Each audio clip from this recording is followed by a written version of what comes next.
Hi friends, welcome to me Rabindranath. రీసెంట్గా నా దగ్గర ఒక ల్యాండ్ ఇష్యూ సంబంధించినటువంటి ఒక ఇంట్రెస్టింగ్ కేసు అయితే వచ్చింది.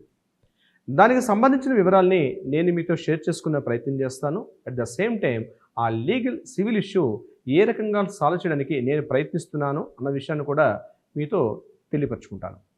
గుర్తుపెట్టుకోండి, ఇక్కడ 1985లో ఒక వ్యక్తి ఒక ప్రాపర్టీని ఒక వ్యక్తి దగ్గర నుంచి కొన్నాడు. ఆ ప్రాపర్టీ కొన్నప్పుడు అతను ఏం చేశాడంటే కేవలం ఒక రూ. 2,000 బ్యాలెన్స్ అమౌంట్ పెట్టి మిగిలిన అమౌంట్ మొత్తం తీర్చేశాడు. దీనికి సంబంధించి ఇద్దరి మధ్య కూడా ఒక అగ్రిమెంట్ జరిగింది. 1985 తర్వాత ఈ ప్రాపర్టీ అమ్మేశాడైనా ఇతను కూడా అంటే అమ్మేశాడని చెప్తూ అగ్రిమెంట్ రాసుకున్నారు. కానీ ఈ ప్రాపర్టీని రిజిస్ట్రేషన్ ఆఫీస్లో రిజిస్ట్రేషన్ చేసుకోలేదు. కానీ ఎవరైతే ఈ ప్రాపర్టీ ఇతనికి అగ్రిమెంట్ చేసి ఇచ్చారో 85 తర్వాత అంటే అగ్రిమెంట్ రాసి ఇచ్చిన తర్వాత ఆ ఓనర్ ఈ ప్రాపర్టీ మీదకి రాకుండానే అతను జరిగిపోయాడు.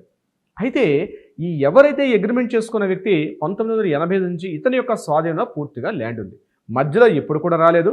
కేవలం అగ్రిమెంట్ పేపర్ మాత్రమే ఉంది. సేల్ డీడ్ మాత్రం ఇద్దరి మధ్య జరగలేదు.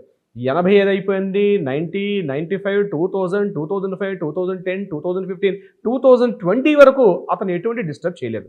అయితే 2020లో ఏం జరిగిందంటే ఈ ప్రాపర్టీని అగ్రిమెంట్ ఆఫ్ సేల్ అంటే నేనే ఉన్నానని చెప్పి అతను గవర్నమెంట్ ఇచ్చినటువంటి సాదా బైనామా అన్నటువంటి ఒక ఆప్షన్ తీసుకొని ఎంఆర్ఓ గారిని అప్రోచ్ అవ్వడం జరిగింది.